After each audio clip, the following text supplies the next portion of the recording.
In each of us, there are two natures. If this primitive duality of man, good and evil, could be housed in separate entities, then life would be relieved of all that is unbearable. It is the curse of mankind that these polar twins should be constantly struggling.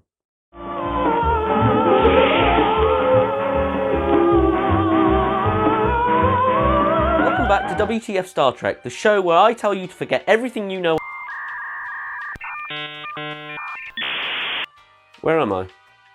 Who am I? So, I make a show about Star Trek. Okay. What's the point? The point's to be a dickhead. Okay, no, yeah, I'm following. Oh, yeah, on with the episode. The episode starts with a research team on the surface of planet Alpha 177. Kirk and Sulu hear a big crash and find out the cause is a crewman slipping off a large rock. And with a bad cut on his hand, the crewman is sent back to the Enterprise. But surely there would be a first aider on site to deal with that cut before he beamed back up to the Enterprise. Hell, why is one of the ship's doctors not down there with them? Or at least one of the nurses, come on. When the crewman is beamed back up, he has trouble rematerializing because of the magnetic ore on his clothes. But he makes it through, and after he does, Kirk is beamed back up. However, once Kirk comes through, he's feeling a bit woozy, so Scotty leads him to sickbay, leaving the transporter room unattended. And when they're gone, another Kirk materializes. Okay? Good Kirk heads to his quarters to have a quick nap, while evil Kirk heads to the sickbay and demands McCoy gives him Sarium brandy. Ah yes, evil Kirk is definitely evil because he's drinking alcohol. Because apparently anyone who drinks alcohol is evil according to the 1960s. And while drinking the Sarium brandy, he leaves sickbay and starts wandering through the corridors, making his way to Yeoman Rand's quarters and just wandering in while she's not there. Evil Kirk is a creep. Pass it on. When talking to Kirk and Spock, Scotty reveals that an animal who had been beamed up after Kirk had split in two, calling the other one an opposite. It is at this point Kirk realises that there could be an opposite version of him on the ship somewhere. Now, surely if he's an opposite, that would make evil Kirk an incel virgin, right? When Janice walks into her quarters, evil Kirk tries to attack and rape her.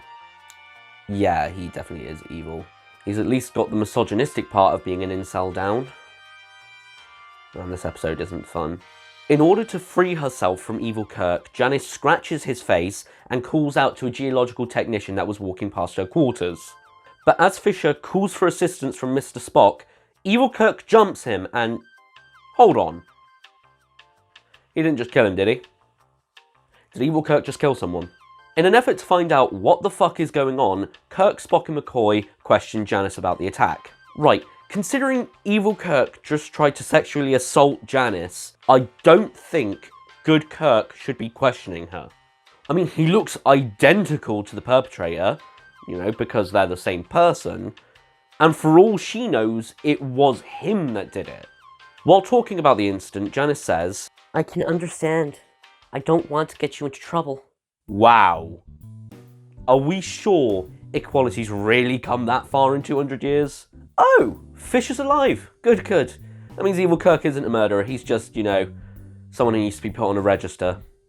With the recent information, it is deemed unsafe for anyone to go through the transporter. And with the landing party still on the surface, it's a race against the clock to save them before the temperature rapidly drops to minus 120 degrees. Okay, hold on. Why the fuck don't they just use a shuttle? Well, actually, the weather could be too severe for a shuttle to be sent down, making the transporter the only viable form of rescue. That, and, you know, the creative team probably hadn't created shuttles at this point. Good Kirk makes an announcement to the whole ship telling them about evil Kirk, and when evil Kirk sees it, he starts to scream, "I'm Captain Kirk!" Ah, that classic William Shatner overacting. Very nice. After a phaser fight in engineering, evil Kirk is apprehended and kept in sickbay. Spock theorises that instead of the other Kirk being an opposite, he's actually the evil side of Kirk, a sort of Dr. Jekyll and Mr. Hyde situation. So wait, hold on. If they're both different sides of Kirk, does that mean Kirk has the potential to be a rapist? Actually, we all have the potential to be rapists. Oh, hell no, I'm calling the police. Nah, I'm fucking out of here. Nope. After the captain's shootout, Scotty discovers that a unit which is crucial for the transporter to function has been blown out. Scotty estimates that it will take a week at best to fix the transporter, and until then, the transporter just can't work. A week? The landing party will be dead by morning. Step up your fucking game, Scotty, Jesus.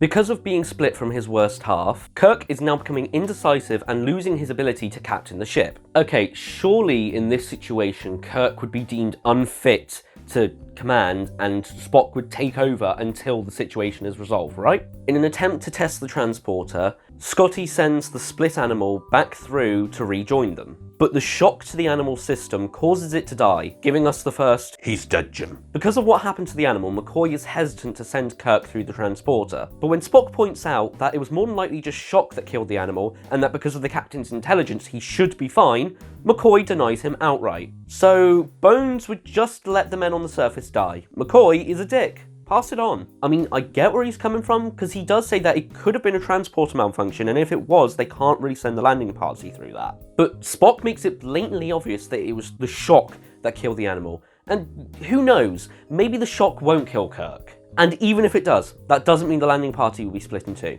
So, in this case, I would definitely say the needs of the many outweigh the needs of the few. Kirk asks the other two to help him and make the decision, but when Spock asks him if he's relinquishing command, Kirk says no. I mean, he should be relinquishing command because, he's not really in the right frame of mind to be captain right now.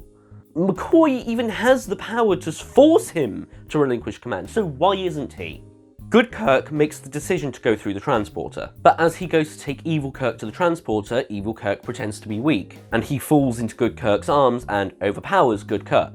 He then scratches Good Kirk's face in the same way his is scratched, and starts wearing the same shirt that Good Kirk is wearing. Honestly, Good Kirk is so naive, he kinda had it coming. Evil Kirk makes his way to the bridge and attempts to force the Enterprise to leave orbit. But just as he does, Good Kirk walks in with McCoy. And when they try to take the bridge back, Evil Kirk starts having a tantrum like a 4-year-old.